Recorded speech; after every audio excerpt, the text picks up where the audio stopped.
Ito yung my own version of tilapia pond filter.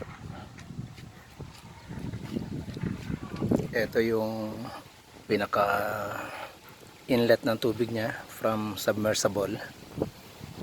Dito siya lalabas. Tapos dito yung loob niya. Dito yung inlet, dito yung outlet.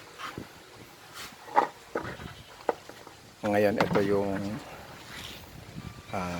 improvised na pagpapatungan ng filter.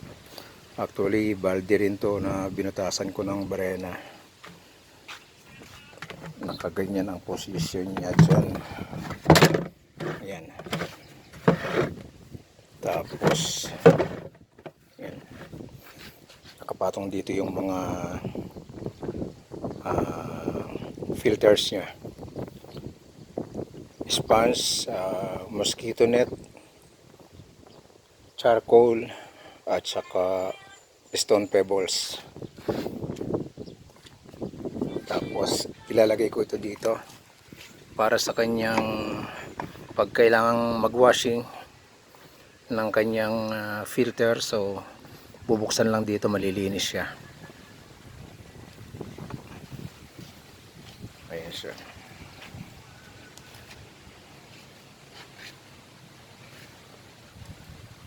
Yan na siya ngayon. Nailagay na yung pinaka drain or washing ng ng filter dito. Kung sakaling madumi na yung filter, bubuksan lang siya rito.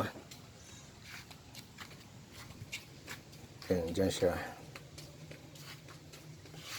So nakakonect yung tubo doon sa loob nito. Tapos dito yung filter. Pag napuno na ng dumi yung ilalim, pwede mo na siyang buksan dito para lumabas yung mga dumi dito.